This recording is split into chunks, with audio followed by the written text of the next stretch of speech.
Hello and welcome to Savannah. This is a community-made campaign for Left 4 Dead 2 that was created by FlushableGavin. It takes place between Dead Center and The Passing, and it is absolutely brilliant.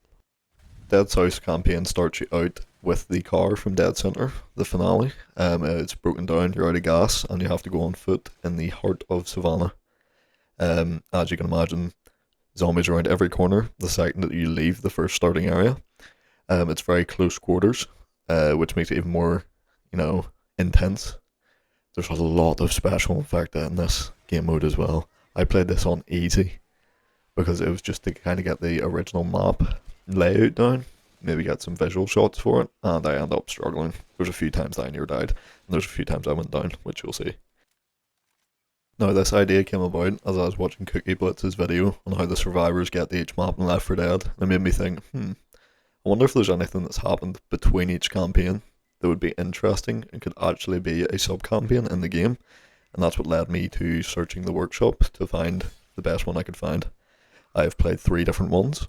2 of them were not worth the time that I wasted playing them, but this one, I will tell you now, is very enjoyable, as hard as it is. Now, Dead South has 3 mini campaigns built within it, and they're all pretty interesting. They have their own functions inside their own campaigns that are unique to each other, so every single one is not a dry copy and paste, which is what I've seen a lot of on the marketplace. And the finale is pretty good. It is very simple, but in a very good way, which we'll get to later. As you can tell from the footage it will be playing in the background as I'm speaking, there is zombies everywhere. There is not a single moment to breathe. Even whenever you're trying to do puzzles, as simple as they are, you're still swarming with zombies. I think I got about 5 tanks, 3 witches, and all the other miscellaneous special. In fact, I couldn't even tell you there was that much. But yeah, very, very population dense area. One of my favourite parts about this campaign is also the low level verticality. You will never go up a full, high-rise building, but almost every turn you kind of have to go on the second floor of a building, or you have to go through a crane, which will also show up later in this campaign. I just find it very interesting how they structured that, if that's the best way to put it. Because if I was making a map personally, which I don't know how to do by the way because I suck, I would focus it more of a linear thing. But this one, it has a few options. There's a few paths you can actually decide to take, which is very different to the Left 4 Dead 2 way. But it's very interesting, very good. After picking up the Gordon Freeman special, we go out onto this platform above one of the wider streets of this mode.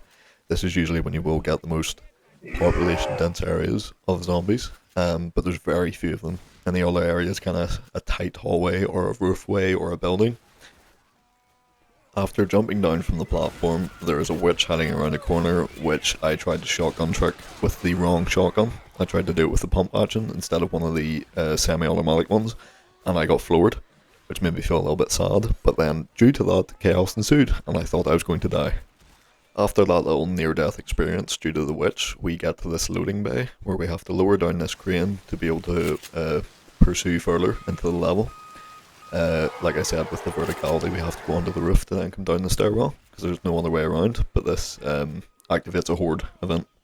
After surviving the onslaught of this horde, the crane finally lowers down, and we are able to travel to the roof, where we need to then go down the stairwell, where we run into this witch, who I shotgun trick successfully, which allows us to go into the safe room and move on to the next part of this campaign. Oh yeah! The second part of Dead South's campaign takes us back out onto the streets, but promptly up a stairwell to face the undead once again. Jumping down this hole leads us back onto the street, which is somehow swarming with even more undead. After clearing these streets of the undead, we head into this wee side shop to heal and search for supplies to help us along the way. Heading back out onto the streets, we head towards a loading bay where we're promptly ambushed and rushed. Once again, heading up this stairwell, we were ambushed by a tank, but we managed to take it down promptly. Surprise, surprise, once we defeat the tank, we run into even more zombies in this chock-packed room. This entire building is just filled with the undead. Progressing further into the map, we run into more and more of the special infected. Just even on normal corner streets, there is chargers, tanks, spitters, everything just plastered along this level. I just want to take a moment to say this was probably the weakest sub-campaign in my opinion, just because it's kind of repetitive, but it's not too repetitive. You're always on the go and there's always something happening at least, so it's not too bad. Cutting across the city, we run into another boomer and a swarm more load of zombies as we're trying to reach our destination of the rooftop of this hotel. After heading up the stairs of another building, we get trapped upstairs by hordes of the infected and have to fight our way down, after getting charged by a charger as well. Heading back out onto the streets, we finally see one of those Humvees that was mentioned in the description of this campaign. This leads us down into the sewers where we have a nasty surprise waiting for us. Luckily I was able to pick up this MG42 on the way, which means clearing through these undead was a lot more easy than it usually is. This thing just mows down. In fact, like it's nothing. Its accuracy is piss poor, but other than that, it is very, very effective. Heading back out into the streets once again, we are ambushed by another charger, which we promptly take down with the MG42 and use the rest of our ammo.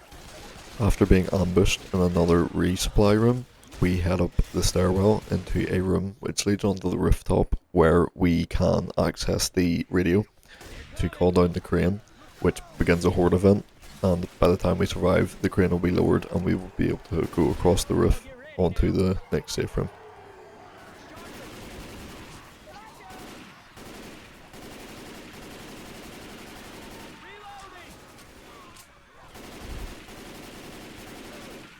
This horde event is pretty easy, to be honest. The only thing of note was a charger. There was no tanks or anything that spawned that I can remember of, so we just kind of had to play the waiting game until we could get across to the safe room.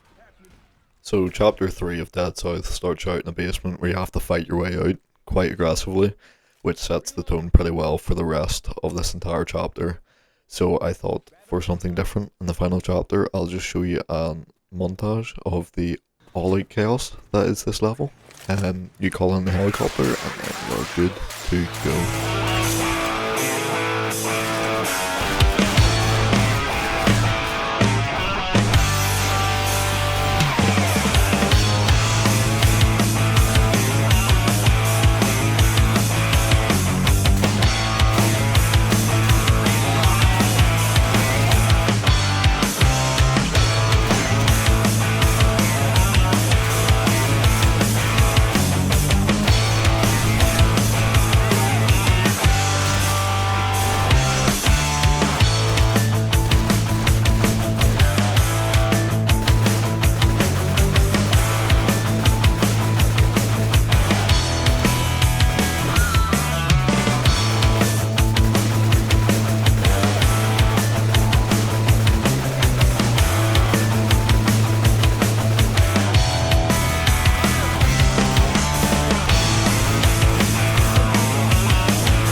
So there we have it. That's the finale of chapter 3 of this brilliant community made workshop mod. The entire campaign's brilliant.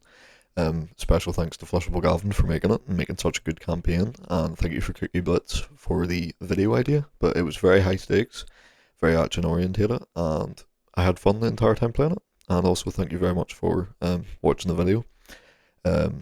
Any sort of love helps, and I appreciate it all severely. This video took me quite a while to make.